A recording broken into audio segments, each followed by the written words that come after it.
தமிழ் திரைப்பட நடிகர் ஜீவா அவர்களின் தந்தையும் பிரபல தயாரிப்பாளருமான ஆர்.பி. சௌடரி அவர்கள் சமீபத்தில் நடந்த ஒரு துயரமான கார் விபத்தில் உயிரிழந்ததாக செய்திகள் வெளியாகி ரசிகர்கள் மற்றும் திரையுலகை அதிர்ச்சியில் ஆழ்த்தியுள்ளது.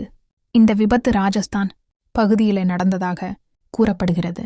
கட்டுப்பாட்டை இழந்த கார் மோசமாக சேதமடைந்ததாக தகவல்கள் தெரிவிக்கின்றன. மருத்துவமனைக்கு கொண்டு செல்லும் முன்பே அவர் உயிரிழந்ததாக ஆரம்ப தகவல்கள் கூறுகின்றன. பலரும் அவருக்கு அஞ்சலி செலுத்தி வருகின்றனர். இந்த சம்பவத்துக்கு பிறகு சமூக வலைதளங்களில் last CCTV video made in wanted காட்சிகள் என்ற பேரில் பல வீடியோக்கள் வைரலாகி வருகின்றன. ஆனால் அவற்றில் பலவற்றின் உண்மைத்தன்மை உறுதிப்படுத்தப்படவில்லை. சில வீடியோக்கள் விபத்துக்கு பிறகான காட்சிகள் மட்டுமே என கூறப்படுகிறது. இதற்கிடையில் ஜீவா அவர்கள் தந்தையின் மறைவால் மிகவும் கவலையில் இருப்பது தொடர்பான வீடியோவும் இணையத்தில் பரவி வருகிறது. இந்த துயர செய்தி தமிழ் திரைப்பட உலகிற்கு பெரிய இழப்பாக கருதப்படுகிறது.